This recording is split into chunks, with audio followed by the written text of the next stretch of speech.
Hari itu, Bianca duduk di kursi roda dalam rapat paling menentukan, sementara orang-orang yang dulu memujanya satu persatu menjauh. Penerjemah Swedia mendadak hilang, investor mulai dingin, dan direksi seperti menunggu Bianca jatuh. Lalu seorang office bu santri bernama Agus maju pelan, menunduk sopan, dan tiba-tiba menyapa investor dengan bahasa Swedia yang begitu rapi sampai semua orang membeku. Bianca menatapnya dengan mata membesar, karena Agus menyebut satu nama yang seharusnya tidak ia tahu. Ternyata, sebelum cerita ini dimulai, silakan tulis di kolom komentar kalian menonton dari kota mana. Jangan lupa tekan tombol like dan subscribe channel ini. Sekarang mari kita mulai ceritanya. Pagi itu, Agus berdiri di depan cermin kecil yang retak di kamar kontrakan. Seragam putihnya kebesaran, bagian pundak turun seperti meminjam baju orang lain. Ia menarik napas, merapikan kerah, lalu membetulkan peci hitam yang ia pakai dengan hati-hati.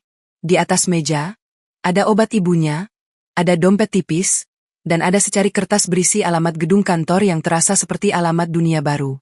Ibu Agus duduk di depan, tubuhnya lemah, tapi matanya tetap tajam melihat anaknya menahan gugup. Agus tersenyum agar ibunya tidak ikut cemas. Ia mencium tangan ibunya lama, seolah menyimpan kekuatan dari telapak itu. Ibu Agus berbisik pelan, "Jangan sampai rezeki bikin lupa adab." Agus mengangguk, menahan getar di dada. Ia keluar rumah, melangkah melewati gang sempit, menahan rasa minder karena sepatu hitamnya kusam. Namun di setiap langkah, ia mengulang satu niat yang sama, kerja halal, bayar utang, jaga ibu. Di dalam angkot, Agus memeluk map tipis berisi surat diterima kerja. Ia duduk rapat di pojok, menunduk, mendengar orang-orang membicarakan harga beras dan cicilan. Setiap kali kendaraan berhenti, Agus melihat orang baru naik dengan pakaian rapi, membawa tas kerja, wajah mereka seperti terbiasa dengan gedung tinggi dan ruangan dingin ber-AC.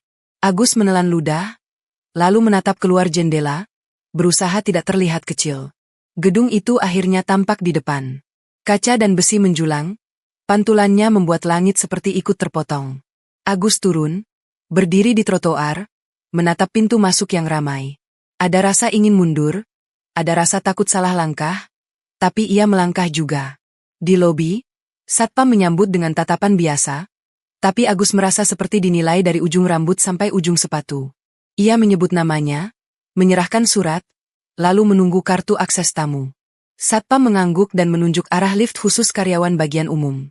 Agus mengucap terima kasih, lalu berjalan pelan, menahan tangan yang sedikit berkeringat. Lorong kantor bersih seperti baru disapu setiap menit. Bau pengharum ruangan terasa tajam. Agus melewati meja resepsionis, lalu masuk ke ruang kecil tempat staf umum memberi arahan. Seorang perempuan berwajah tegas menyerahkan daftar tugas tanpa banyak senyum. Suaranya datar, seolah Agus hanya tambahan barang yang bisa diganti kapan saja. Agus membaca cepat. Tugas pertama, menyiapkan ruang rapat eksekutif lantai atas untuk pertemuan investor asing. Menyusun air, memeriksa dokumen, menata kursi, dan memastikan semuanya rapi. Agus mengangguk, lalu mengambil troli kecil. Ia mendorongnya menuju lift, memegang gagang troli sekuat memegang keyakinan. Saat lift terbuka di lantai atas, hawa dingin langsung memukul wajahnya. Karpet tebal membuat langkahnya nyaris tak bersuara. Di sepanjang lorong, pintu-pintu ruangan terlihat mahal, kaca buram, dan lampu putih menggantung rapi. Agus berhenti sebentar di depan ruang rapat besar, menelan napas, lalu masuk dengan langkah ringan. Ruang rapat itu luas, jendela kaca besar menampilkan kota seperti lukisan. Kursi kulit tersusun mengelilingi meja panjang. Layar presentasi menyala menunggu. Agus mulai bekerja, menata gelas, merapikan map, meluruskan pulpen agar sejajar. Ia melakukannya dengan teliti, seperti menata sajadah sebelum sholat. Tiba-tiba pintu terbuka. Beberapa orang masuk, berbicara cepat dengan nada yang terasa tajam. Agus menepi, menunduk, melanjutkan kerja seolah tidak ada. Namun dari sela suara itu, ia menangkap kalimat yang membuat jantungnya berdegup. Investor Swedia datang hari ini. Penerjemah belum ada. Kalimat itu bukan sekadar info, tapi seperti batu yang dijatuhkan ke dalam air tenang. Agus diam, tangan tetap bergerak. Ia menaruh botol air di tempatnya, lalu merapikan kertas. Ia tidak boleh terlihat mendengar, karena ia baru hari pertama, dan orang seperti dirinya mudah disalahkan. Di ujung ruangan, seseorang masuk belakangan. Agus sempat melihat dari sudut mata. Perempuan muda, cantik, rapi, duduk di kursi roda. Rambutnya tersisir sempurna, blazer gelap melekat di tubuhnya dengan elegan. Wajahnya tenang, tapi mata itu seperti menembus siapapun tanpa perlu suara. Orang-orang yang tadi ramai mendadak lebih pelan bicara, seperti menahan napas. Agus menunduk lebih dalam. Ia tahu siapa perempuan itu walau belum pernah bertemu. Nama itu sering muncul di berita, di layar televisi warung, di pembicaraan orang kantor bagian bawah. Bianca. Agus menelan ludah. Ia tidak ingin menarik perhatian, tapi tubuhnya justru kaku. Ia melanjutkan menata, berusaha tenang. Saat ia membungkuk mengambil tisu di dekat kaki meja, ia melihat sebuah map terbuka sedikit. Logo perusahaan di sampulnya jelas. Di dalamnya ada lembar kontrak yang halaman akhirnya seperti baru diganti. Kertasnya terlalu putih, terlalu baru dibanding lembar sebelumnya. Agus tidak langsung bereaksi.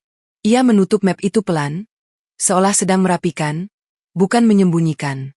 Ia berpura-pura mengecek posisi map lain, lalu mendorong troli keluar untuk mengambil tambahan air. Di lorong, Agus melewati pintu yang setengah tertutup.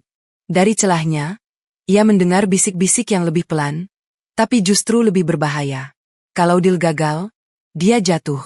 Sekarang waktu paling pas. Agus menggenggam gagang troli lebih kuat. Napasnya terasa berat, tapi wajahnya tetap datar. Ia berjalan seperti ofesbu biasa yang tidak mengerti apa-apa.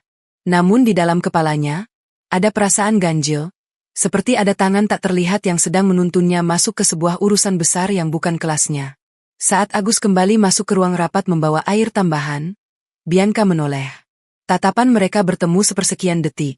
Agus menunduk cepat, tapi detik singkat itu cukup membuat lehernya merinding. Tatapan Bianca bukan tatapan orang sombong. Itu tatapan orang yang sedang bertahan di tepi jurang, dan sedang mencari siapa yang mendorongnya. Agus menaruh air di meja dengan rapi. Tangannya sedikit gemetar, tapi ia menahan. Ia melangkah mundur, lalu keluar ruangan tanpa suara. Di balik pintu, Agus berhenti sebentar, memejam, mengucap istighfar pelan. Ia tidak tahu apa yang akan terjadi setelah rapat ini dimulai, tapi ia merasa hari pertamanya sudah berubah menjadi sesuatu yang jauh lebih gelap dari sekadar menyapu lantai dan mengangkat gelas. Di dalam ruang rapat, Bianca duduk tanpa mengubah wajah. Tangannya bertumpu di sandaran kursi roda, jari jemarinya rapi, kuku bersih, dan parfum lembutnya seperti penanda bahwa ia masih pemilik ruangan ini. Tapi di balik ketenangan itu, ada sesuatu yang retak pelan-pelan. Ia melihat orang-orang di sekeliling meja panjang. Mereka tersenyum, mengangguk, memberi kata-kata aman, tapi mata mereka tidak sama seperti dulu. Dulu, saat Bianca berjalan tegap, mereka menatapnya seperti mata menatap matahari. Sekarang, saat Bianca duduk, mereka menatapnya seperti menatap jam yang sudah hampir habis baterai. Seorang direktur memulai rapat persiapan dengan nada yang dibuat hangat. Ia menyebut kata kerjasama, masa depan, kepercayaan investor. Bianca mendengarkan sambil memeriksa laporan yang disodorkan. Angkanya indah, terlalu indah. Ada bagian yang sengaja dibuat terlihat stabil, padahal ia bisa mencium bau busuknya dari jarak jauh. Bianca mengangkat kepala, menatap direktur itu pelan, lalu bertanya tentang satu angka yang tidak selaras. Ruangan hening sepersekian detik. Direktur itu tersenyum, menjawab dengan penjelasan panjang yang terdengar pintar, tapi kosong. Bianca tidak memotong. Ia membiarkan kata-kata itu mengalir sampai habis, lalu hanya mengangguk sekali, seolah berkata, "Aku sudah tahu permainanmu." Di luar jendela, kota terlihat terang, tapi di dalam ruangan, udara terasa seperti menekan dada. Seorang staf masuk buru-buru membawa tablet, berbisik sesuatu pada direktur lain. Wajah mereka berubah sebentar, lalu kembali tersenyum. Bianca menangkap itu. Di dunia seperti ini, perubahan wajah sepersekian detik lebih jujur daripada rapat 2 jam. Bianca merogoh ponsel di tas kecilnya. Ada pesan dari rumah sakit. Isi pesannya singkat, rahap dihentikan sementara karena jaminan dibatalkan. Bianca membaca nama perusahaan penanggung di layar, lalu napasnya menahan. Nama itu miliknya sendiri. Ia menutup ponsel perlahan. Tidak ada kemarahan yang meledak. Yang ada justru dingin. Dingin yang membuat kepala jernih. Ini bukan salah kirim. Ini bukan masalah administrasi. Ini pesan, bahwa ia bisa dibuat mati pelan-pelan tanpa perlu disentuh. Dewan Direksi melanjutkan rapat, membahas jalannya presentasi investor Swedia. Mereka menyebut penerjemah akan siap. Mereka menyebut semuanya terkendali. Bianca menatap ke meja, melihat map presentasi yang tertata. Ia teringat map kontrak yang tadi hampir terbuka. Ia belum punya bukti, tapi instingnya seperti paku yang menancap. Ada yang sedang mengatur panggung, dan ia sedang disiapkan jadi korban. Pintu terbuka lagi. Agus masuk membawa baki gelas yang baru. Ia berjalan pelan, rapi, seragamnya masih terlihat kebesaran, tapi geraknya tidak sembrono. Ia menaruh gelas satu persatu, memastikan jarak antar gelas sama, lalu menunduk pamit. Seorang staf menegurnya dengan nada merendahkan, menyuruh Agus mengambil map tertentu dari ruang fotokopi dan membawanya ke salah satu direktur. Agus mengangguk. Ia tidak membalas, tidak juga membantah. Namun saat ia mengambil map itu, ia merasa ada yang janggal. Map yang diminta berlogo perusahaan, tapi segelnya berbeda. Warnanya sedikit lebih pudar, seperti sudah dibuka lalu ditempel ulang. Agus menahan tangan, menatapnya sekilas, lalu melirik ke arah lemari map lain. Ia melihat map lain dengan kode yang sama, tapi segelnya masih utuh, dan sudutnya masih rapi. Agus menghela napas pelan. Ia tidak mengerti permainan kantor, tapi ia mengerti satu hal, kalau ada yang sengaja membuat kesalahan, orang paling bawah sering jadi kambingnya. Ia memilih map yang segelnya utuh, lalu berjalan menuju ruangan direktur itu. Di lorong, ia melewati dua orang yang sedang bicara pelan. Begitu Agus lewat, suara mereka terputus. Agus tidak menoleh, tapi ia bisa merasakan tatapan di punggungnya seperti jarum. Ia terus berjalan. Di ruangan direktur, Agus menyerahkan map dengan dua tangan, sopan, menunduk. Direktur itu melirik map, alisnya naik sedikit. Wajahnya tetap tersenyum, tapi mata di baliknya berubah, seperti orang yang barusan kehilangan langkah dalam rencana. Agus pamit, lalu keluar. Baru beberapa meter, ponselnya bergetar. Nomor tidak dikenal. Agus tidak mengangkat. Di ruang rapat, Bianca memperhatikan dari kejauhan lewat dinding kaca. Ia melihat Agus keluar dari ruangan direktur dengan langkah tenang, tanpa gemetar, tanpa tergesa. Ia melihat direktur itu menahan sesuatu di wajahnya.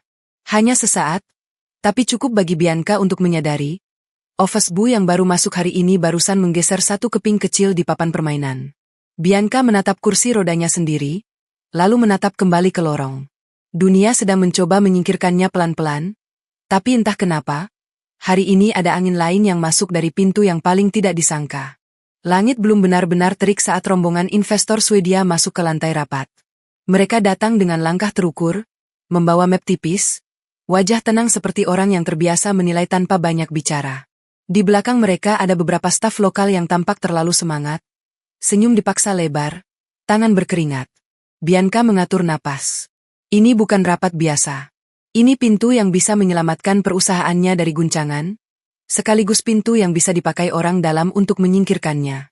Ia tahu, hari ini bukan sekadar soal bisnis, ini soal siapa yang masih punya kuasa. Direksi berdiri menyambut, menyalami satu persatu. Agus berdiri agak jauh di dekat meja samping, membawa air mineral. Seragamnya tampak makin kebesaran di tengah ruangan mewah itu. Ia menunduk, memilih jadi bayangan. Saat semua duduk, salah satu investor membuka percakapan dengan bahasa Swedia yang mengalir cepat. Nada suaranya tidak agresif, tapi jelas, tegas, seperti meminta kepastian, bukan janji. Seorang direktur mencoba menjawab dengan bahasa Inggris, menyisipkan tawa kecil, mencoba mencairkan suasana. Investor hanya mengangguk tipis, lalu kembali bicara dalam bahasa Swedia, lebih panjang, lebih rinci. Seharusnya di momen itu penerjemah berdiri, menyalin kata demi kata dengan rapi. Tapi kursi penerjemah kosong. Seorang staf menunduk pada direktur, berbisik terburu-buru. Direktur itu menoleh ke pintu, lalu ke ponselnya. Jari jemarinya mengetik cepat. Tidak ada jawaban. Seseorang menyebut nama penerjemah lagi, kali ini lebih keras, tapi tetap sopan. Pintu tetap tidak terbuka. Bianca merasakan ketegangan menjalar di meja seperti benang halus yang ditarik pelan-pelan sampai putus. Ia melihat beberapa direksi saling lempar pandang. Ada yang pura-pura sibuk membuka dokumen, Ada yang menatap layar presentasi seolah itu masalahnya. Tidak ada yang terlihat benar-benar panik. Dan itulah yang paling menakutkan. Investor Swedia berhenti bicara. Ia memandang Bianca, lalu memandang direksi lain, menunggu. Di jeda itu, ruangan seperti kehilangan udara. Salah satu direktur tersenyum, meminta maaf dengan bahasa Inggris, bilang ada kendala teknis. Ia menjanjikan penerjemah segera hadir. Investor mengangguk tipis, lalu berkata sesuatu dalam bahasa Swedia dengan nada lebih dingin. Bianca menangkap satu kata yang terdengar seperti kekecewaan. Bianca membetulkan posisi duduknya di kursi roda. Ia ingin berdiri, bukan secara fisik, tapi secara wibawa. Ia mulai bicara dalam bahasa Inggris, kalimatnya tajam, jelas, dan profesional. Ia jelaskan garis besar rencana kerjasama, proyeksi, dan nilai tambah. Investor mendengarkan, tapi dari tatapan mereka, Bianca tahu, mereka tetap ingin detail yang lebih dalam, dan mereka ingin itu dalam bahasa mereka. Ponsel seorang staf bergetar. Ia menunduk, lalu wajahnya berubah seperti kertas. Ia berbisik pada direktur, penerjemah tidak bisa dihubungi, tidak tahu di mana. Kalimat itu seperti palu. Direksi mulai saling menyalahkan, tapi masih dibungkus sopan. Ada yang menuding bagian umum, ada yang menuding jadwal, ada yang menuding keamanan. Namun Bianca melihat pola lain, mereka membiarkan rapat ini mengarah ke kegagalan dengan langkah kecil yang terlihat alami. Investor Swedia berkata pelan, kali ini lebih tegas. Ia ingin jawaban detail sekarang. Ia menatap Bianca, seolah memberi kesempatan terakhir. Beberapa pemegang saham yang hadir sebagai pengamat mulai gelisah. Ada yang mengetuk pulpen pelan. Ada yang menarik napas berat. Agus, dari sudut ruangan, mendengar semuanya. Ia mengerti bahasa Swedia itu. Tidak semua kata, tapi cukup untuk tahu arah pembicaraan. Dan lebih dari itu, ia merasakan ketidakadilan yang sedang ditanam di depan mata, ketidakadilan yang dibuat rapi agar terlihat seperti kebetulan. Ia menunduk, menahan diri. Ia bukan siapa-siapa. Ia hanya office bu hari pertama. Tapi ada sesuatu yang bergetar di dadanya saat melihat Bianca yang berusaha kuat sementara orang-orang di sekelilingnya diam-diam mengikis sandaran. Bianca mengangkat tangan sedikit, meminta waktu. Ia ingin menenangkan situasi, tapi suaranya tertahan oleh tatapan direksi yang seolah berkata, biarkan saja jatuh. Di momen itu, investor Swedia menyebut satu kalimat yang membuat ruangan hening. Agus tahu kalimat itu bukan sekadar pertanyaan, itu ultimatum yang dibungkus sopan. Jika jawaban tidak jelas, mereka akan pergi. Agus menarik napas. Tangannya menggenggam baki sampai jemarinya memutih. Ia melangkah satu langkah maju, lalu berhenti. Ia menoleh sekilas ke arah Bianca. Wajah Bianca tidak meminta tolong, tapi matanya seperti menahan runtuh. Agus menunduk sopan, lalu berkata pelan, suaranya hampir tidak terdengar di awal. Ia menyapa investor dalam bahasa Swedia yang rapi, memperkenalkan diri dengan kata-kata yang tepat, lalu meminta izin untuk membantu menerjemahkan agar rapat tidak terhambat. Ruangan membeku. Beberapa direksi menatap Agus seperti menatap kesalahan yang tiba-tiba hidup. Investor Swedia terdiam, lalu tersenyum kecil, senyum orang yang baru melihat sesuatu yang tidak terduga. Ia membalas dengan bahasa Swedia, bertanya dari mana Agus belajar. Agus menjawab singkat, tetap sopan, tetap rendah. Ia tidak menjelaskan panjang, hanya cukup agar investor percaya. Lalu Agus mulai menerjemahkan, kalimat demi kalimat, seolah ia sudah melakukan ini berkali-kali. Bianca menatap Agus. Matanya membesar, mulutnya terbuka tanpa sadar. Bukan hanya karena Agus fasih, tapi karena aksennya halus, dan karena Agus menyebut satu istilah yang hanya dipakai orang yang pernah benar-benar hidup di lingkungan itu. Seorang direktur menahan wajahnya agar tetap tersenyum, tapi urat di lehernya menegang. Agus tidak melihat itu. Ia fokus pada kata-kata. Tapi di balik kata-kata itu, tanpa ia sadari, ia baru saja menarik satu paku dari rencana yang disusun rapi. Dan paku yang tercabut itu membuat seluruh papan mulai berderit. Kalimat demi kalimat mengalir dari mulut Agus dengan tenang, seolah ia hanya memindahkan air dari satu gelas ke gelas lain. Ia tidak menambah, tidak mengurangi, hanya membuat dua bahasa bertemu tanpa saling melukai. Investor Swedia mendengarkan lebih rileks, kepala mereka mengangguk sesekali, dan untuk pertama kalinya sejak rapat dimulai, ketegangan yang menempel di dinding terasa berkurang. Direksi ikut tersenyum, Tapi senyum mereka tidak seragam. Ada yang senyum karena lega, ada yang senyum karena terpaksa. Bianca tetap menatap layar presentasi, namun sebenarnya ia menatap Agus lewat pantulan kaca. Dada Bianca berdebar pelan, bukan karena rapat kembali terkendali, melainkan karena satu hal kecil yang baru ia sadari. Agus tidak terlihat gugup sama sekali. Padahal ruangan ini bisa membuat manajer senior gemetar.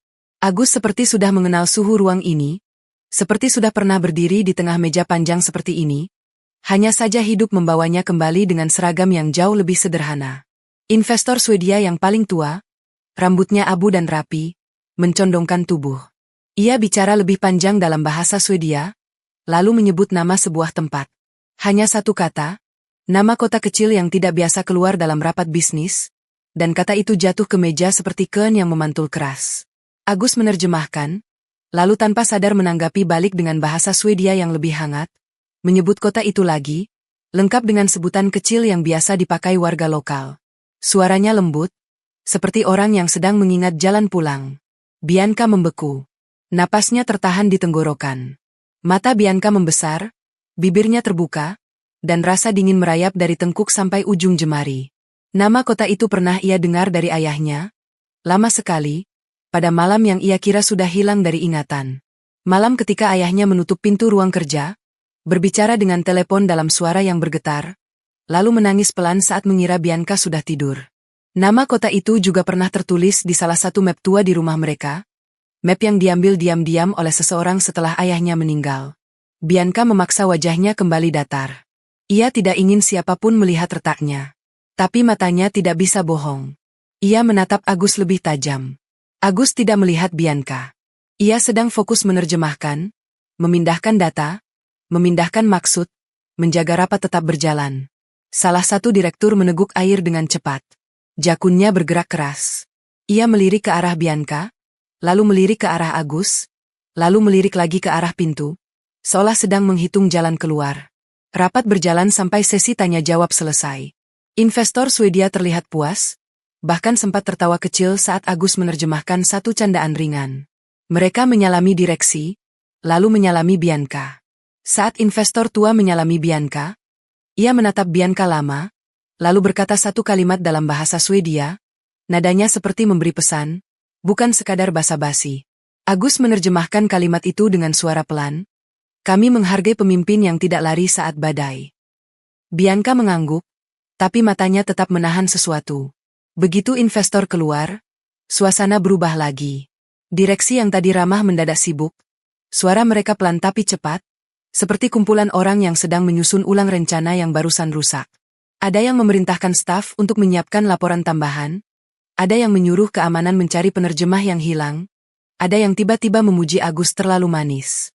Agus mundur perlahan, berniat kembali ke tugas semula. Namun suara Bianca memanggil, pendek, datar, tapi membuat semua orang terdiam. Agus berhenti. Bianca meminta Agus tetap di sekitar ruang rapat untuk berjaga bila investor menghubungi lagi. Kalimatnya terdengar formal, tapi semua orang paham, itu perintah yang tidak bisa dibantah. Direksi yang tadi menekan kini hanya bisa mengangguk kaku. Saat lorong mulai sepi, Bianca meminta staf mendorong kursi rodanya pelan menuju ruang kecil di samping ruang rapat, ruang yang biasa dipakai untuk briefing singkat. Agus mengikuti dengan jarak sopan, menunduk, tangan memegang map kosong seperti tameng. Begitu pintu tertutup, Bianca menatap Agus tanpa basa-basi. Dari mana kamu belajar Swedia? Agus menelan napas. Ia menjawab jujur, ia pernah ikut program pertukaran yang masuk ke pesantrennya, ia belajar sambil kerja serabutan, ia pernah tinggal sebentar di Swedia karena proyek sosial yang membawa beberapa santri untuk magang. Agus menyebut nama lembaga yang membawanya. Nama lembaga itu membuat Bianca semakin pucat. Karena Bianca ingat, nama itu pernah ada dalam catatan ayahnya, tertulis dengan tinta yang mulai pudar, bersama satu kalimat pendek yang tidak pernah sempat Bianca mengerti. Bianca menahan tangannya agar tidak bergetar. Agus melihat perubahan wajah Bianca, lalu buru-buru menunduk lebih dalam, takut ia terlalu lancang. Ia meminta maaf kalau tadi melangkah tanpa izin. Ia bilang ia hanya takut rapat gagal dan perusahaan rugi. Kalimatnya polos, tapi ketulusannya seperti menampar ruangan yang penuh kepalsuan. Bianca menatap Agus lama, lalu berkata pelan agar suaranya tidak pecah. Ia tidak bertanya lagi. Ia hanya menyuruh Agus kembali bekerja, tapi dengan satu tambahan yang membuat Agus heran. Kalau ada yang menyuruh kamu melakukan hal aneh, lapor ke saya. Agus mengangguk, menerima tanpa banyak kata. Ia keluar ruangan dengan langkah tertib, tapi saat pintu menutup, Bianca menutup mata sebentar. Dadanya sesak, bukan karena bisnis, tapi karena masa lalu yang selama ini ia kubur. Barusan mengetuk pintu dengan bahasa Swedia. Di ujung lorong, Agus baru menyadari ponselnya bergetar lagi. Nomor tidak dikenal muncul sekali, lalu hilang. Ia memasukkan ponsel kembali, melanjutkan langkah, tidak tahu bahwa sejak ia menyebut nama kota itu, ada mata lain yang menyalakan alarm di dalam gedung. Sejak rapat itu, Agus tidak lagi dianggap udara. Ia belum naik jabatan, belum punya kartu akses khusus, tapi cara orang memandangnya berubah. Di pantry, obrolan berhenti saat ia lewat. Di lorong, beberapa staf menatapnya lama, lalu cepat-cepat menunduk seolah takut ketahuan. Agus tetap berjalan seperti biasa, menahan perasaan tidak enak yang menggantung seperti asap.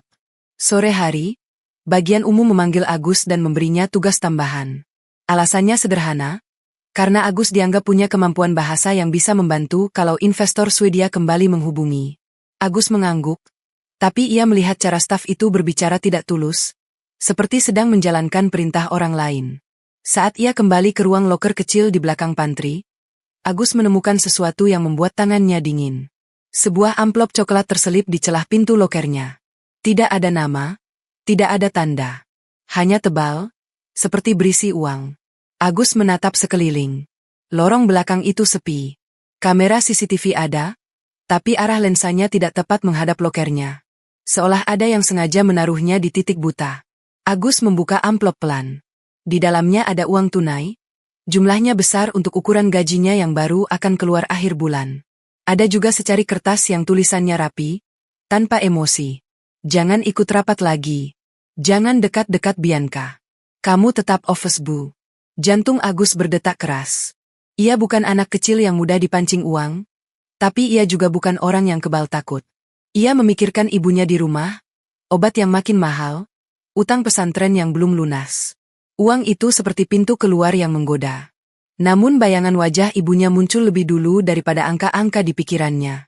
Agus menutup mata, mengingat pesan Kiai, rezeki yang masuk lewat pintu kotor akan menutup jalan doa. Agus memasukkan kembali uang itu ke amplop tanpa mengambil selembar pun. Ia menutup lokernya, lalu berjalan ke meja bagian umum. Ia meletakkan amplop itu di depan staf yang tadi memberi tugas, lalu berkata pelan, "Ada yang menitipkan ini, saya tidak berani pegang." Staf itu terkejut, tangannya refleks menepis amplop seolah benda itu panas. Wajahnya berubah, tapi ia cepat menutupi dengan senyum canggung. Ia bilang tidak tahu apa-apa, menyuruh Agus simpan saja atau buang. Agus menggeleng, lalu meminta staf itu mencatat laporan sederhana agar jelas. Staf itu menolak, suaranya meninggi sedikit, lalu langsung turun lagi seperti sadar ada yang mengawasi. Agus menarik amplop itu kembali, tapi kini tubuhnya lebih tegang.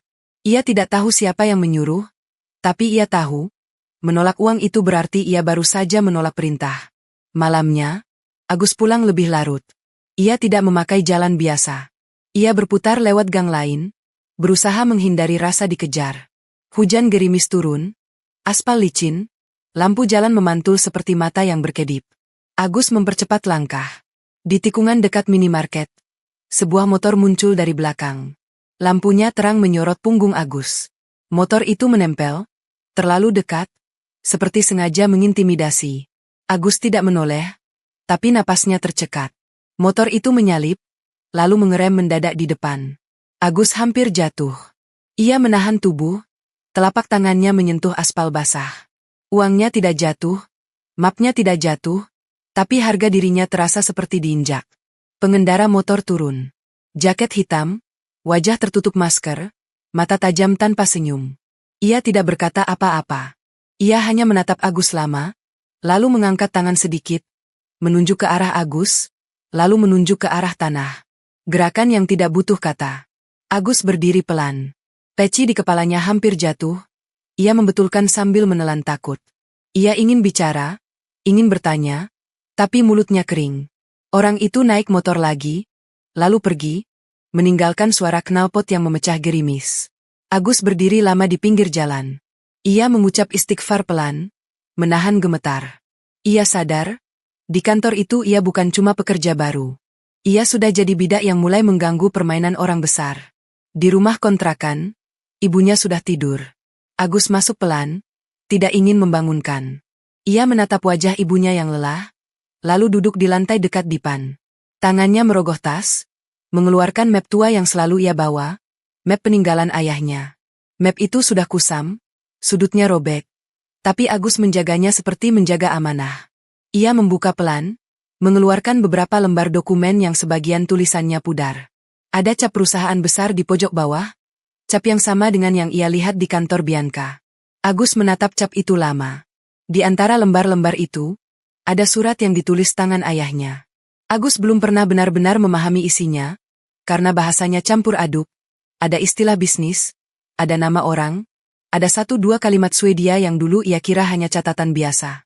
Tapi malam ini, setelah ancaman tanpa kata di jalan, surat itu terasa seperti pintu yang mulai terbuka sendiri. Agus mengangkat surat itu dekat lampu, membaca pelan, menahan napas saat menemukan satu nama yang membuat dada seperti dipukul. Nama Bianca tertulis di sana, bukan sebagai konglomerat, tapi sebagai anak yang disebut dengan nada penuh penyesalan. Agus menutup surat itu cepat, seolah takut kalimatnya mengubah hidupnya saat itu juga. Ia menekan map ke dadanya, memejam, lalu berbisik pelan, semoga Allah menjaga, semoga Allah memberi jalan yang bersih. Di luar, gerimis makin rapat. Di dalam, Agus mulai mengerti, ancaman yang datang bukan sekadar agar ia berhenti menerjemahkan. Ancaman itu seperti ingin memastikan sesuatu tetap terkubur. Pagi berikutnya, Agus datang lebih awal. Ia sengaja tiba sebelum kantor ramai, karena ia ingin bergerak tanpa banyak mata. Ia menaruh amplop coklat itu di tas, bukan untuk disimpan, tapi untuk berjaga. Dalam dunia yang baru ia kenal ini, bahkan bukti ancaman pun bisa berubah jadi senjata kalau jatuh ke tangan yang salah. Di lantai rapat, Bianca sudah ada. Wajahnya rapi seperti biasa, tapi mata di balik riasan tipis terlihat kurang tidur. Ada sesuatu yang lebih berat daripada rapat kemarin. Agus menunduk, menunggu perintah, namun Bianca memanggilnya lebih dekat. Bianca tidak banyak bicara. Ia hanya menyodorkan daftar agenda pertemuan lanjutan dengan investor Swedia lewat panggilan video beberapa hari lagi. Bianca meminta Agus siaga, bukan sebagai office boy, tapi sebagai penghubung bahasa. Kata-katanya singkat, tapi bagi Agus itu seperti garis yang memisahkan hidupnya sebelum dan sesudah. Agus mengangguk. Ia ingin menolak karena takut, tapi ia juga ingat wajah Bianca di rapat kemarin, wajah orang yang dipaksa jatuh pelan-pelan. Agus berkata ia akan membantu sebisanya, selama tidak melanggar adab dan tidak membuatnya meninggalkan tugas utama. Bianca menatap Agus lama, lalu mengangguk. Tidak ada senyum, tapi ada sesuatu yang lembut sekali lewat di mata Bianca, seperti rasa terima kasih yang ia simpan karena terlalu sering disakiti untuk diucap. Namun kepercayaan kecil itu cepat sekali diuji. Menjelang siang, gosip menyebar cepat seperti asap di ruang ber-AC. Katanya Bianca sudah kehilangan kendali. Katanya Bianca memanfaatkan anak santri untuk menarik simpati investor. Katanya Bianca mulai mengambil keputusan emosional sejak lumpuh. Agus mendengar bisik-bisik itu saat ia lewat pantry, saat ia mengangkat kardus air, saat ia menyapu. Ia tidak membalas, tapi jantungnya terasa berat. Di ruangan lain, Dewan Direksi menggelar rapat kecil tanpa Bianca. Agus tidak tahu isi rapat, tapi ia melihat 1-2 orang keluar dengan wajah puas, seperti orang yang baru mengunci pintu dan menyimpan kuncinya di saku sendiri. Sore hari, Bianca meminta Agus mengantar beberapa dokumen ke ruangannya. Ruang Bianca lebih sunyi dari yang Agus bayangkan. Tidak banyak foto keluarga, tidak banyak hiasan. Hanya meja rapi, layar laptop, dan jendela besar yang memantulkan bayangan kursi roda seperti bayangan yang tidak bisa lari. Agus menaruh dokumen di meja. Bianca membaca cepat, lalu tiba-tiba menarik napas panjang, seolah menahan sesuatu yang menyesak. Ia tidak menangis, tapi bahunya turun sedikit. Agus menunduk, pura-pura merapikan map agar tidak terlihat mengintip luka orang. Bianca berkata pelan, tanpa menatap Agus, "Rahap saya dihentikan." Agus terkejut, tapi ia tidak berani bereaksi berlebihan. Ia hanya bertanya pelan apakah Bianca baik-baik saja. Bianca tertawa kecil, tawa yang tidak punya bahagia di dalamnya. Bianca berkata semua orang bilang ia kuat, tapi mereka lupa, kuat tidak berarti kebal. Agus menggenggam ujung map. Ia ingin berkata banyak, tapi kata-kata baik pun bisa salah tempat di kantor seperti ini. Ia hanya berkata pelan, semoga Allah memudahkan. Bianca diam. Lalu untuk pertama kalinya, Bianca menoleh langsung pada Agus. Tatapannya tidak tajam seperti kemarin. Tatapannya seperti orang yang sedang menilai apakah ia boleh percaya pada satu orang, walau seluruh hidupnya mengajarkan untuk tidak percaya. Sesudah itu, Bianca meminta Agus mengantar kursi rodanya ke lorong ramp menuju lift. Lorong itu sepi. Lampu putih panjang memantul di lantai licin. Agus mendorong pelan, menjaga jarak aman, tidak ingin terlihat terlalu dekat. Tiba-tiba, saat kursi roda melewati bagian menurun, remnya seperti tidak menggigit. Kursi roda meluncur lebih cepat dari seharusnya. Bianca refleks meraih roda, tapi tangannya terlambat. Tubuhnya condong, wajahnya berubah, bukan takut biasa, tapi takut yang lahir dari pengalaman jatuh yang pernah merenggut segalanya. Agus bereaksi lebih cepat dari pikirannya. Ia melempar map ke samping, lalu menahan kursi roda dengan tubuhnya. Bahunya menghantam sisi kursi, lututnya menyentuh lantai, dan telapak tangannya menahan roda agar berhenti. Suara gesekan terdengar tajam. Kursi roda berhenti tepat sebelum ujung ramp. Agus menahan napas, menahan sakit yang menjalar dari bahu sampai pinggang. Ia tidak berteriak. Ia hanya memastikan Bianca tidak jatuh. Tangannya gemetar, tapi ia tetap memegang. Bianca mematung. Matanya membesar, lalu perlahan melembut. Ia menatap Agus seperti menatap sesuatu yang tidak ia temui sejak lama, ketulusan tanpa harga. Agus tersenyum kecil, menahan nyeri, lalu berkata pelan, "Tidak apa-apa, saya kuat." Kalimat itu sederhana, tapi bagi Bianca, itu seperti pukulan yang membuka pintu air mata. Bianca menelan keras. Ia menahan air mata agar tidak jatuh di depan orang yang baru ia kenal, tapi tenggorokannya sudah penuh. Agus mengecek rem kursi roda. Ada baut yang longgar, seperti sengaja dilepas sedikit demi sedikit. Agus tidak menyebut itu. Ia hanya mengencangkan seadanya, lalu mendorong Bianca sampai ke depan lift. Ketika pintu lift tertutup, Bianca duduk kaku, menatap lantai. Agus berdiri di belakang, menahan sakit, mencoba terlihat biasa. Lift turun perlahan, tapi di dalamnya terasa seperti dunia sedang jatuh lebih cepat. Begitu sampai di lantai parkir, Bianca meminta Agus berhenti di dekat mobilnya. Bianca tidak langsung keluar. Ia hanya memejam, lalu air mata yang ia tahan akhirnya menetes satu, jatuh di punggung tangannya sendiri. Agus menunduk, pura-pura melihat ke arah lain, memberi ruang agar Bianca tidak merasa dipermalukan. Bianca berbisik pelan, hampir tidak terdengar, "Kenapa kamu menahan?" Agus menjawab tanpa drama, "Karena kalau ibu saya lihat, beliau sedih." Bianca menutup mulutnya dengan tangan. Kalimat itu sederhana, tapi menampar bagian paling sepi di hidupnya. Bianca mengangkat wajah, menatap Agus, lalu berkata pelan, "Kamu jangan sendirian di gedung ini." Agus menunduk, mengangguk. Di kejauhan, seseorang berdiri di balik pilar parkir, melihat semua itu. Ponselnya mengarah ke lift, merekam. Lalu ia mengetik pesan singkat. Bianca sudah dekat dengan dia. Rencana percepat. Agus tidak tahu. Bianca tidak tahu. Yang mereka tahu hanya satu. Hari ini rem kursi roda bisa saja merenggut nyawa. Dan yang menahan bukan orang-orang yang mengaku setia, melainkan santri miskin yang seragamnya kebesaran. Keesokan paginya, kantor seperti tidak terjadi apa-apa. Orang-orang tetap tertawa di pantry, tetap rapat di ruang kaca, tetap berjalan cepat dengan kopi di tangan. Tapi Bianca tahu, ada sesuatu yang berubah sejak kursi rodanya hampir jatuh. Ada serangan yang gagal, dan orang yang menyerang pasti tidak akan berhenti. Bianca memanggil kepala keamanan. Suaranya tenang, tapi tegas. Ia minta rekaman CCTV lorong ramp. Kepala keamanan menjawab dengan kalimat yang membuat dada Bianca nyaris meledak. Rekaman semalam kosong karena sistem sedang perawatan. Bianca tidak membantah. Ia hanya menatap kepala keamanan sampai pria itu menunduk sendiri.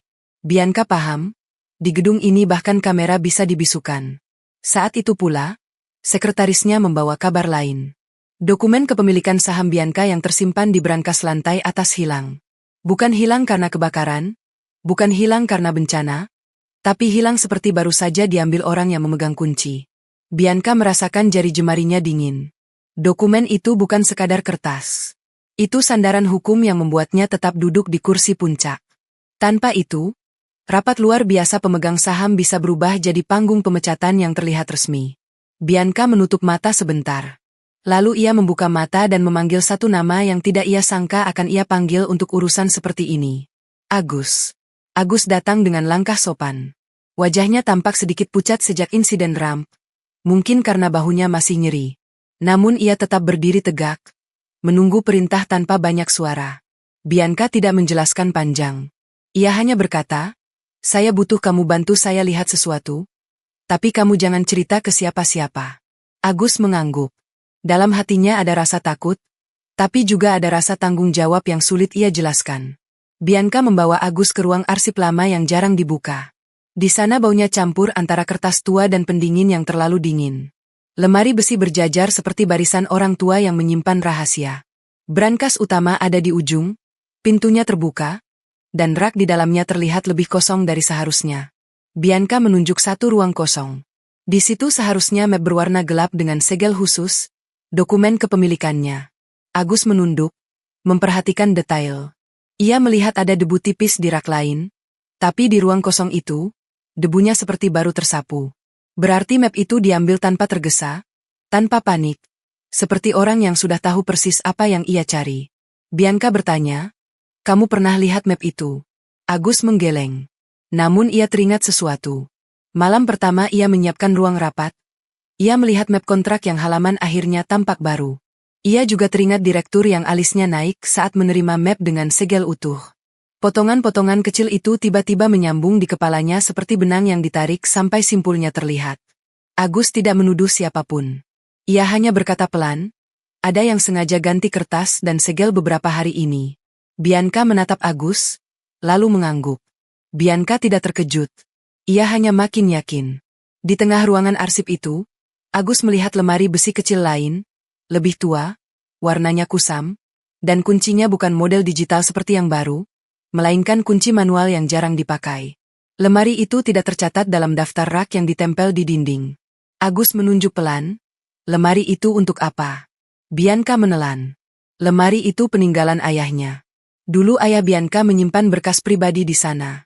Setelah ayahnya wafat, lemari itu seperti dilupakan. Bianca sendiri jarang berani mendekatinya, karena setiap kali ia melihat lemari itu, ia teringat suara ayahnya, teringat malam-malam panjang yang tidak pernah dijelaskan. Bianca meminta kepala keamanan membuka. Kepala keamanan berkata kuncinya tidak ada. Bianca menatapnya lama, lalu menyuruhnya pergi. Ketika hanya tersisa Bianca dan Agus, Bianca berkata pelan, "Coba kamu lihat apakah bisa dibuka tanpa merusak." Agus menunduk, menahan ragu. Ia bukan ahli kunci. Tapi di pesantren, ia sering membantu memperbaiki lemari tua, mengganti engsel, memperbaiki gembok. Agus memeriksa lubang kuncinya, lalu menarik napas. Ia memasukkan kawat kecil dari penjepit map yang ia luruskan, menggerakkan perlahan, bukan untuk membobol, tapi untuk mencari celah. Tidak butuh lama. Kunci itu seperti tidak benar-benar terkunci. Seolah orang yang terakhir membukanya sengaja membiarkannya mudah diakses untuk waktu tertentu. Pintu lemari berderit saat terbuka. Di dalamnya ada map-map tua, beberapa foto yang sudah menguning, dan satu buku catatan tipis yang sampulnya sobek. Di antara map itu, ada satu amplop putih dengan cap lembaga asing. Capnya mirip dengan nama lembaga yang Agus sebut saat rapat Swedia. Bianca memejam. Dadanya sesak. Agus mengambil amplop itu dengan dua tangan, menyerahkannya pada Bianca. Bianca membuka perlahan.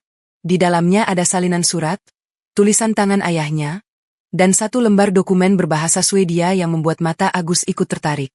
Agus membaca sekilas, lalu wajahnya berubah. Kalimat Swedia itu bukan kalimat biasa. Itu seperti perjanjian, seperti kesepakatan yang mengikat, lengkap dengan nama pendiri perusahaan dan beberapa nama orang yang sekarang duduk di dewan direksi. Bianca memegang surat ayahnya lebih kuat. Tangannya mulai gemetar. Ia tidak menangis, tapi napasnya patah-patah. Agus ingin mundur memberi ruang, namun Bianca menahan dengan suara pelan, "Jangan pergi dulu." Agus berhenti. Bianca menatap Agus, lalu bertanya dengan suara yang hampir pecah, Kamu kenal lembaga ini dari mana? Agus menunduk, menjawab pelan. Dari pesantren. Dulu lembaga ini yang memilih beberapa santri untuk program pertukaran. Agus salah satunya. Tapi Agus tidak pernah tahu kenapa namanya dipilih. Karena ia bukan yang paling pintar, bukan yang paling menonjol. Ia hanya rajin dan diam. Bianca menatap Agus lama. Lalu Bianca berkata, ayah saya pernah kerja sama dengan lembaga ini. Diam-diam. Tidak ada yang tahu. Bahkan saya pun baru tahu setengahnya. Agus menelan. Ia teringat map tua peninggalan ayahnya di rumah, cap perusahaan, kalimat Swedia, dan nama Bianca yang tertulis dengan nada penyesalan. Potongan itu kembali menekan dadanya. Bianca menggenggam surat ayahnya, lalu menatap Agus lagi. Kali ini bukan tatapan pemimpin pada bawahan, tapi tatapan manusia pada manusia. Bianca berkata pelan, kalau dokumen saham saya hilang, saya akan dijatuhkan. Dan saya mulai yakin, orang-orang yang ingin menjatuhkan saya juga yang menghilangkan penerjemah, juga yang merusak rem kursi roda. Agus mengangguk perlahan. Ia tidak punya bukti lengkap, tapi hatinya mengiyakan. Di dunia ini, kebetulan jarang datang bertubi-tubi pada orang yang sama. Bianca menarik napas panjang, lalu berkata, malam ini kamu ikut saya. Kita cari dokumen itu. Tapi kamu jangan bilang ke siapapun, termasuk bagian umum. Agus terdiam sebentar. Ia memikirkan ibunya. Ia memikirkan ancaman motor semalam. Ia memikirkan amplop coklat. Namun ia juga memikirkan wajah Bianca yang menahan jatuh sendirian. Agus mengangguk. Malam itu, setelah kantor mulai sepi, Bianca membawa Agus ke rumahnya untuk pertama kali. Rumah itu besar, tapi sunyi seperti museum. Tidak ada suara keluarga, tidak ada tawa. Hanya langkah roda kursi yang pelan di lantai marmer, dan suara hujan jauh di luar jendela. Di ruang kerja Bianca, mereka menyusun potongan bukti. Bianca membuka laptop, Agus membuka salinan dokumen Swedia dari lemari ayah Bianca. Agus menerjemahkan bagian demi bagian dengan suara pelan. Semakin jauh mereka membaca, semakin jelas satu hal. Ada nama direksi yang muncul dalam perjanjian lama. Ada catatan tentang warisan. Ada kalimat yang menyebutkan bahwa posisi pemimpin perusahaan harus mengikuti amanah tertentu. Jika tidak, kerja sama investor Swedia bisa dibatalkan. Bianca menutup laptop perlahan. Matanya berkaca-kaca, tapi ia menahan. Ia menatap Agus, lalu berkata dengan suara hampir tidak terdengar, selama ini saya pikir saya sendirian karena lumpuh. Ternyata saya sendirian karena ada yang sengaja membuat saya merasa sendirian. Agus menunduk. Dadanya nyeri, bukan karena bahu, tapi karena rasa iba yang tidak bisa ia ucapkan. Bianca lalu berkata satu kalimat yang membuat Agus diam. Kalau kamu memang bagian dari cerita ini, maka kamu juga sedang diincar. Agus menggenggam mapnya sendiri lebih kuat, seolah map itu bisa melindungi. Ia tidak tahu seberapa jauh bahaya akan datang. Namun malam itu, di rumah yang sunyi, Agus dan Bianca mulai berdiri di sisi yang sama, melawan sesuatu yang jauh lebih besar dari mereka. Pagi rapat luar biasa itu datang dengan langit yang terlalu terang, seperti mengejek orang yang sedang tenggelam. Bianca duduk di kursi roda di depan ruangan rapat utama. Kali ini bukan rapat investor, tapi rapat pemegang saham. Kursi-kursi terisi wajah-wajah yang biasanya ramah di kamera, tapi hari ini tatapan mereka dingin, seolah semua sudah diputuskan sebelum pintu ditutup. Di sisi meja, beberapa direksi duduk rapi, map tebal di depan mereka, wajah dibuat prihatin. Kata prihatin selalu menjadi baju terbaik untuk menutupi niat menyingkirkan. Agus tidak duduk di kursi rapat. Ia berdiri di luar, dekat pintu, memakai seragam putih yang sama, tapi kali ini ia tidak menunduk karena minder. Ia menunduk karena menahan gelombang di dadanya. Map tua peninggalan ayahnya ada di tas, dan salinan dokumen Swedia ada di dalam saku dalam jaket tipisnya. Ia tidak berniat jadi pahlawan. Ia hanya tidak ingin kebenaran mati karena orang kecil takut. Rapat dibuka dengan kalimat manis. Ketua rapat memuji Bianca sebagai pemimpin muda yang pernah membawa perusahaan melejit. Lalu kalimat manis itu berubah menjadi daftar masalah yang disusun seperti tangga menuju jurang. Penurunan saham. Kebocoran data. Hubungan mitra yang goyah. Gangguan operasional. Kesehatan Bianca yang disebut seolah beban. Semua dipakai untuk menekan Bianca pelan-pelan, agar ia terlihat seperti penyebab, bukan korban. Bianca mendengarkan tanpa memotong. Wajahnya tenang, tapi di bawah meja, tangannya mengepal. Ia ingin bicara, ingin menjelaskan, tapi ia tahu, penjelasan di ruangan ini sering dipelintir jadi pengakuan. Salah satu direktur berdiri. Suaranya berat, dibuat seolah tulus. Ia bilang perusahaan butuh stabilitas. Ia bilang investor butuh kepastian. Ia bilang mereka perlu pemimpin yang bisa bergerak cepat dan hadir penuh. Kalimat itu sengaja dipilih agar kursi roda Bianca terasa seperti bukti kegagalan. Lalu ia mengumumkan kandidat pengganti, seorang pria yang selama ini jadi bayangan di belakang keputusan penting. Ruangan bergumam pelan. Beberapa pemegang saham mengangguk, seolah lega karena akhirnya ada alasan yang terlihat rapi untuk mengganti Bianca. Bianca menarik napas. Di kepalanya, ia melihat semua kejadian beberapa minggu terakhir seperti potongan kaca, penerjemah hilang, kontrak yang halaman akhirnya berganti, rahap yang dibatalkan oleh anak perusahaan, rem kursi roda yang longgar, dokumen saham yang raib. Semua seperti rangkaian yang tidak mungkin disebut kebetulan. Ketua rapat meminta Bianca menanggapi. Bianca membuka mulut, tapi sebelum suara keluar, direktur yang sama menyela, mengatakan waktu terbatas, dan meminta voting dipercepat. Bianca menatapnya tajam. Untuk pertama kalinya, ia ingin berteriak. Tapi yang keluar hanya kalimat dingin, saya minta hak bicara saya dihormati. Ruangan hening sejenak. Lalu ketua rapat mengangguk, tapi wajahnya tampak seperti orang yang terpaksa memberi kesempatan pada terdakwa. Bianca mulai bicara. Suaranya tidak tinggi, tapi jelas. Ia menyebut ada sabotase internal. Ia menyebut ada upaya sistematis untuk menjatuhkannya. Namun saat ia menyebut kata sabotase, beberapa orang tersenyum kecil, senyum yang membuat darah Bianca panas. Senyum yang berkata, buktikan, kalau tidak, kamu hanya mengarang. Bianca menelan pahit. Di saat itu, pintu ruangan terbuka. Agus masuk. Langkahnya tenang, tapi suaranya tidak memohon. Ia meminta izin bicara sebagai saksi teknis yang terlibat dalam komunikasi investor Swedia. Orang-orang menoleh cepat. Ada yang mengerutkan kening, ada yang tersenyum meremehkan, ada yang langsung menatap ke arah direksi seolah menunggu isyarat untuk mengusir. Salah satu direksi berkata, ini rapat pemegang saham, bukan tempat untuk ofesbu. Agus menunduk sopan, lalu bicara pelan namun tegas. Ia bilang, investor Swedia hadir sebagai pengamat, dan ada dokumen perjanjian lama yang berkaitan langsung dengan rapat ini. Ia menyebut bahasa Swedia lagi, menyebut nama lembaga, menyebut nama kota yang pernah membuat Bianca pucat. Investor Swedia yang duduk di sisi ruangan mendadak menegakkan tubuh. Ketua rapat terdiam. Ia menatap investor, lalu menatap Agus. Karena dalam dunia seperti ini, satu perubahan postur investor bisa lebih kuat daripada 1000 kata. Agus melangkah ke meja. Ia mengeluarkan map tebal, menaruhnya di depan ketua rapat. Tangannya tidak gemetar. Ia membuka map, menampilkan salinan dokumen Swedia yang ia temukan di lemari lama ayah Bianca. Ada tanda tangan pendiri perusahaan, ada cap lembaga, ada bagian yang menyebut klausul kepemimpinan dan amanah warisan. Agus menerjemahkan bagian penting dengan suara pelan. Setiap kata yang ia ucapkan membuat beberapa direksi kehilangan warna di wajah. Salah satu direksi mencoba menyela, mengatakan dokumen itu tidak valid. Agus tidak membantah dengan emosi. Ia hanya menoleh ke investor Swedia dan meminta investor mengonfirmasi. Investor berdiri.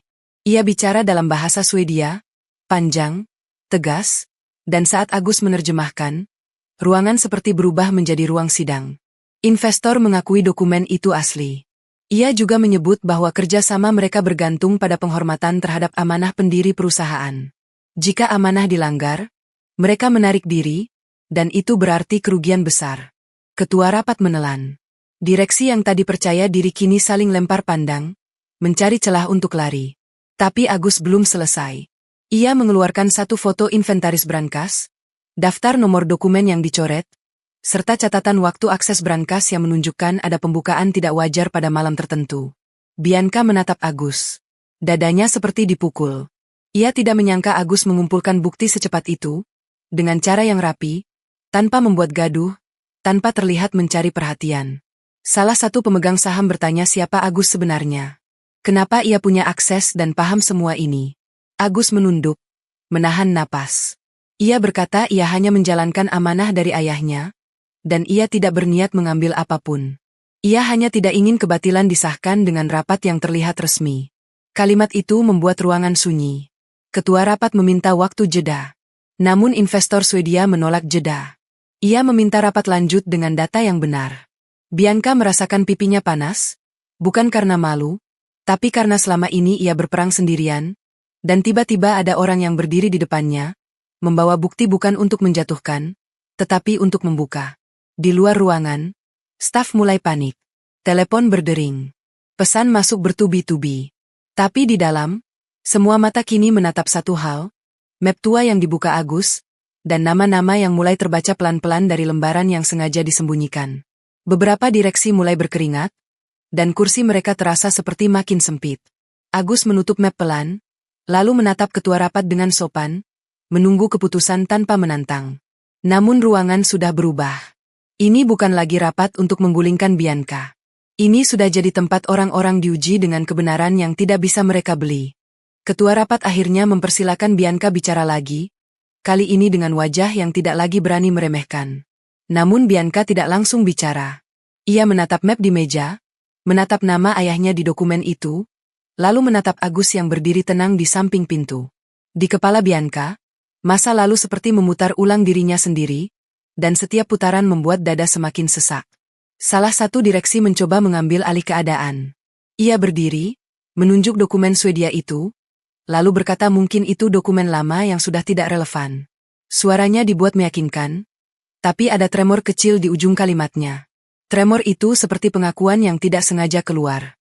Investor Swedia menatapnya tanpa senyum. Lalu ia bicara singkat dalam bahasa Swedia, dan Agus menerjemahkan dengan nada yang tetap sopan, tetapi tajam. Investor meminta bukti bahwa amanah pendiri dihormati. Jika tidak, mereka akan mundur hari itu juga. Ruangan kembali sunyi. Bianca menarik napas panjang.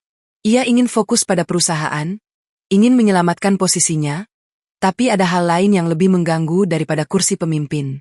Ada kata-kata yang tadi Agus ucapkan, amanah dari ayah saya.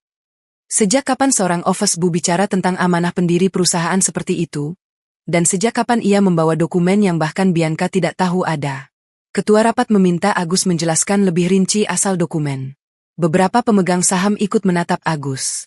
Ada yang penasaran, ada yang curiga, ada yang menunggu kesempatan menyerang. Agus menunduk, seolah menimbang apakah ia harus membuka pintu yang selama ini ia tahan. Agus membuka tasnya. Ia mengeluarkan satu map tua yang lebih kusam daripada map perusahaan manapun di ruangan itu. Sudutnya robek, warnanya memudar, dan ada bekas lipatan lama yang tidak bisa hilang. Map itu tidak terlihat mahal, tapi saat Agus menaruhnya di meja, ruangan seolah menahan napas. Agus mengambil selembar surat dari dalamnya, surat dengan tulisan tangan yang membuat mata Bianca langsung perih. Tulisan itu milik ayahnya. Bianca mengenali bentuk hurufnya. Cara ayahnya menekan tinta saat marah. Cara ayahnya mengangkat ekor huruf saat sedang menahan tangis. Tidak ada yang bisa meniru. Agus tidak langsung membaca. Ia menatap surat itu sebentar, lalu berkata pelan bahwa ia tidak ingin mempermalukan siapapun. Ia hanya ingin menyelesaikan apa yang dulu dibiarkan menggantung. Namun salah satu pemegang saham mendesak, jika surat itu berhubungan dengan amanah, maka rapat harus tahu. Agus mengangguk. Suara Agus saat membaca surat itu tidak bergetar, tapi napasnya terasa berat. Ia membacakan kalimat demi kalimat, dan setiap kalimat seperti menekan dada Bianca lebih dalam. Dalam surat itu, ayah Bianca mengakui satu kesalahan besar yang ia sembunyikan selama hidupnya. Ia mengakui pernah meninggalkan seorang perempuan dari lingkungan pesantren. Ia mengakui ada seorang anak yang lahir dari hubungan itu, dan ia tidak pernah berani mengakui anak itu di depan keluarga dan dewan. Ia menulis penyesalan, bukan sebagai orang kaya, tapi sebagai manusia yang kalah oleh takut. Bianca memejam. Telinganya berdenging. Saat Agus sampai pada bagian nama, ruangan terasa seperti runtuh tanpa suara. Agus menyebut nama ibunya. Lalu Agus menyebut namanya sendiri, tertulis di surat itu sebagai anak yang seharusnya dilindungi, bukan disingkirkan. Bianca membuka mata perlahan. Pandangannya kabur. Ia menatap Agus seperti menatap bayangan yang tiba-tiba punya wajah. Salah satu direksi berusaha tertawa kecil, mengatakan ini drama keluarga dan tidak relevan dengan rapat. Tapi investor Swedia memotong dengan nada tegas. Investor berkata dalam bahasa Swedia bahwa amanah pendiri bukan hanya soal angka dan saham, Tapi juga soal kejujuran yang jadi dasar kepercayaan. Agus menunduk lebih dalam. Ia berhenti membaca sejenak. Jari jemarinya menggenggam kertas sampai tampak putih. Lalu ia melanjutkan, membacakan bagian paling berat. Ayah Bianca menulis bahwa anak itu memiliki hak dalam warisan yang selama ini dialihkan. Ayah Bianca menulis bahwa ia menitipkan satu dokumen kunci melalui lembaga Swedia, agar suatu hari kebenaran bisa dibuka tanpa kekerasan. Ayah Bianca juga menulis satu kalimat yang membuat Bianca kehilangan napas. Bianca bukan anak satu-satunya. Bianca menutup mulutnya dengan tangan. Matanya berkaca-kaca. Dadanya sakit seperti ditimpa batu. Ia tidak marah pada Agus. Ia tidak bisa. Yang ia rasakan justru campuran getir, sedih, dan malu yang menenggelamkan. Agus menatap lantai. Ia tidak berani menatap Bianca. Suaranya pelan saat ia berkata, "Saya tidak datang untuk mengambil milik siapapun. Saya hanya ingin ibu saya tidak hidup sebagai rahasia. Saya hanya ingin kebenaran tidak dikubur." Bianca menggenggam sandaran kursi roda. Kukunya menekan kulit sampai sakit. Seolah rasa sakit kecil itu bisa menahan rasa sakit yang lebih besar. Ia menatap para direksi yang selama ini memanggilnya keluarga kantor. Dan ia melihat beberapa wajah pucat, beberapa wajah menunduk, beberapa wajah menahan marah karena rahasia yang mereka jaga kini dibuka oleh orang paling bawah. Ketua rapat memerintahkan verifikasi dokumen. Tapi investor Swedia berkata verifikasi sudah bisa dimulai hari itu, dan mereka akan ikut mengawal karena ada kesepakatan yang menyangkut mereka. Rapat berubah makin kacau. Beberapa pemegang saham berdiri, bicara bersamaan. Ada yang menuntut audit. Ada yang menuntut pemecatan direksi yang terbukti memanipulasi dokumen. Ada yang meminta Bianca menenangkan ruangan. Tapi Bianca tidak bisa bicara. Kata-kata di tenggorokannya seperti terkunci oleh kenyataan yang baru saja ia telan. Di antara suara gaduh itu, Bianca menatap Agus sekali lagi. Kali ini tatapannya bukan tatapan pemimpin, bukan tatapan konglomerat. Tatapannya seperti anak kecil yang baru tahu hidupnya dibangun di atas kebohongan yang bukan pilihannya. Agus tetap menunduk. Namun di balik adabnya, Bianca bisa merasakan satu hal yang sama beratnya. Agus juga terluka. Agus bukan datang dengan kemenangan. Agus datang membawa luka yang ia simpan bertahun-tahun, dan luka itu kini ditaruh di atas meja rapat seperti barang bukti. Bianca menarik napas dengan susah payah. Ia mengangkat tangan sedikit, meminta semua diam. Ruangan perlahan tenang, bukan karena mereka hormat, tapi karena wajah Bianca berubah, seperti orang yang baru saja kehilangan pegangan, lalu memaksa dirinya berdiri dari dalam. Bianca berkata pelan, suaranya serak, "Kalau semua ini benar, maka yang paling bersalah bukan hanya orang yang menipu, tapi juga sistem yang membiarkan kebenaran dipakai sebagai alat." Ia berhenti sebentar, menahan air mata. Lalu Bianca memerintahkan audit penuh, dan meminta investor Swedia menjadi saksi proses. Bianca juga meminta rapat menunda voting sampai dokumen saham yang hilang ditemukan, dan sampai manipulasi terbongkar jelas. Beberapa direksi menolak, tapi suara mereka tidak lagi sekuat tadi. Mereka sudah kehilangan senjata, karena rahasia yang mereka kubur kini berubah jadi api yang membakar mereka sendiri. Agus merapikan surat itu kembali ke map tua. Tangannya bergetar sangat halus, hampir tidak terlihat. Ia mengangkat map itu seperti mengangkat beban, lalu mundur pelan ke dekat pintu, memberi ruang bagi Bianca menata ulang dunianya yang baru runtuh. Rapat ditutup tanpa tepuk tangan. Tidak ada senyum kemenangan. Yang tersisa hanya wajah-wajah letih yang baru sadar, dunia yang mereka atur rapi bisa runtuh oleh satu map kusam dan satu suara yang jujur. Bianca keluar lebih dulu, didorong pelan oleh sekretarisnya. Namun baru beberapa meter di lorong, Bianca mengangkat tangan, menyuruh sekretaris berhenti. Bianca menoleh ke arah pintu rapat yang masih terbuka sedikit. Dari celah itu, ia bisa melihat beberapa direksi yang tadi paling lantang kini duduk diam seperti orang kehilangan arah. Agus berdiri di ujung lorong, tidak mendekat, tidak juga menjauh. Ia menunggu, seperti biasa. Seragamnya tetap kebesaran, pecinya tetap rapi, dan map tuanya ia peluk seperti anak kecil memeluk bantal ketika takut. Bianca menatap Agus lama. Lalu Bianca memberi isyarat agar Agus mendekat. Agus melangkah dengan sopan. Ia menunduk, menunggu Bianca bicara. Bianca ingin mengucap banyak, tapi yang keluar pertama justru kalimat yang tidak ia sangka. "Kamu sakit." Agus terkejut. Ia baru sadar bahunya memang masih nyeri sejak menahan kursi roda. Ia menjawab pelan, "Tidak apa-apa." Bianca menggeleng. Ia memanggil staf medis kantor, lalu memerintahkan Agus diperiksa. Agus ingin menolak, tapi tatapan Bianca tidak memberi ruang untuk menolak. Kali ini bukan tatapan tajam, tapi tatapan orang yang ingin menebus sesuatu. Sambil menunggu staf medis datang, Bianca berkata pelan, suaranya lebih rendah daripada biasanya. Terima kasih sudah berdiri waktu saya tidak bisa berdiri. Agus menunduk semakin dalam. Hatinya bergetar, bukan karena dipuji, tetapi karena ia akhirnya mendengar seseorang mengakui bahwa kursi roda tidak pernah membuat Bianca lemah, hanya membuat orang-orang berani menyerang. Staf medis datang. Agus diperiksa singkat, bahunya memar, tidak patah. Bianca tetap terlihat tidak puas, lalu memerintahkan Agus mengambil cuti besok bila perlu.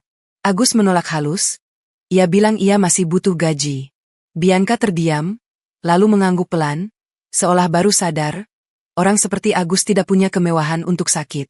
Sore itu, Bianca meminta Agus ikut ke rumahnya. Bukan untuk rapat lagi, bukan untuk strategi. Bianca ingin bertemu ibu Agus.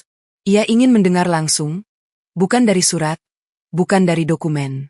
Agus ragu, takut ibunya shock, takut luka lama kembali terbuka. Tapi Bianca berkata ia akan datang sebagai manusia, bukan sebagai pemilik perusahaan.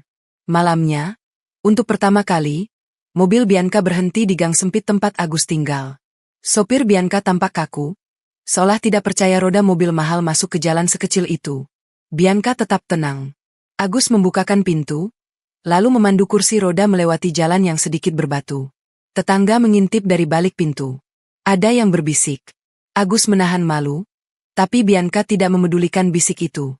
Bianca menatap rumah kontrakan sederhana, lalu menatap Agus, seolah berkata, ternyata hidupmu sekeras ini. Di dalam rumah, Ibu Agus terbangun dan terkejut melihat Bianca. Wajah Ibu Agus pucat, bukan karena takut pada orang kaya, tapi karena ia mengenali aura keluarga itu, aura luka yang dulu pernah membuatnya menangis sendirian. Bianca meminta izin duduk. Ia menunduk, sesuatu yang jarang Bianca lakukan di depan siapapun. Lalu Bianca berkata pelan, ia datang bukan untuk menghakimi, bukan untuk menuntut. Ia datang untuk meminta maaf, walau ia tahu ia bukan pelaku, tapi ia bagian dari nama yang pernah menyakiti. Ibu Agus menatap Bianca lama. Matanya berkaca-kaca. Ia tidak langsung menjawab. Tangannya bergetar halus, lalu ia meraih tangan Bianca perlahan, seperti orang yang takut bila salah gerak, semua akan pecah. Ibu Agus berbisik, ayah kalian orang baik, tapi takutnya lebih besar dari baiknya. Kalimat itu menampar halus. Bianca menunduk, air matanya jatuh tanpa ia tahan. Untuk pertama kali, Bianca menangis di tempat yang tidak mewah, di rumah sempit yang bau minyak kayu putih, di depan orang yang selama ini hidup dalam bayang-bayang. Agus berdiri di sudut, menahan napas. Ia tidak ingin menangis, tapi dadanya terasa seperti digenggam. Ia melihat ibunya, melihat Bianca, melihat luka yang akhirnya bertemu tanpa teriak. Setelah beberapa menit, Bianca mengusap air mata, lalu bicara tentang perusahaan. Bianca bilang audit akan dimulai malam itu juga. Direksi yang memanipulasi dokumen akan ditindak. Jaminan rahab Bianca akan dipulihkan, dan bukan lewat anak perusahaan yang bisa dipakai untuk memeras, tapi lewat keputusan resmi yang tidak bisa disabotase diam-diam. Lalu Bianca menatap Agus dan ibunya, dan berkata ia ingin membangun program beasiswa untuk pesantren, bukan untuk citra, tapi untuk menunaikan janji ayah mereka yang tertulis dalam dokumen Swedia. Bianca juga ingin memastikan Ibu Agus tidak lagi hidup sebagai rahasia yang ditutup rapat.